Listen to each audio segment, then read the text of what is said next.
Wagwan, wagwan. You know, it's a dark skin beauty back with another video. So, guys, in today's video, I'll be doing a little catch up. I'll just be talking to you. So, Gotta get the money, get the paper. We want it now, not later. Yeah. I haven't posted in a while. I haven't done my live in a while. And that is just because work has been crazy, extremely crazy. Yeah. So, I've been back at work for 3 weeks now. And every single day for the 3 weeks I've been dealing with behaviors, literally. For people, those of you who don't know, if this is your first time, sorry, if this is your first time watching one of my videos, I want to say welcome. You know, hit that subscription button there somewhere over there, so, and become a part of the family. If you have been here, I want to say thank you for remaining faithful. My channel could not be the same without you. If you have not yet connected with me on any one of my social media platforms, please do so. My Instagram is, _JamBeauty_ and my personal blog page on Facebook, which is the same name as this, A Dark Skin Beauty. So guys, sorry camera move up all about. I'm actually sitting in the parking lot waiting for my friend to come. So today was another stressful day at work. We are in the yellow zone, which I don't know what's the big deal, because the red zone is right down the block. All the other schools are closed around the area. I do not know why my school is still open. Our current situation at my job is that some of our kids, they cannot maintain wearing their masks. They cannot maintain a 6 feet distance. It's just a lot with my job. I really love my kids, but I previously stated that it is not safe for the staff or the students. Let me shut this car off. Sorry about that. It is currently not safe for the staff or the students. So today was a very rough day for me in particular. I had to go with one of my students to the ER, and it's very hard for me when I have to see my students like that, to the point where I cannot talk them down. And I can't imagine as a parent how that must feel, but as a teacher assistant who's been working especially with this child for so long, and I've seen the growth that he had before all of this happened, because I really do believe that the pandemic, he's out of his routine, so the pandemic is really why all these old behaviors are coming back. And just to give you a little rundown when I say behaviors, because I work with kids on the spectrum, a lot of our kids are not mentally able, to regulate themselves. Like, if we're having a bad day, we know we can take a break, we can listen music. For some people, they resort to drinking or smoking or whatever, for them, they really don't have that. So even sometimes we have things that we call a sensory diet for them.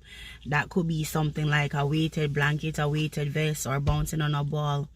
But on a day like today, a sensory diet just could not help him. I'm sorry, I'm gonna eat something. I'm gonna see it on my mouth. Sorry guys. It just really and truly could not help him. So he became very detrimental. So 911 had to be called, had to transport him to the hospital and so forth. This is something that is not an everyday thing, but it happens often. When it's not my classroom, it could be another classroom. This is the second time since we've been back. This is our 4th week back. This is the second time since we've been back. That the 3rd time in 3 weeks since we've been back that we had to call 911 to transport one of our students to the emergency room.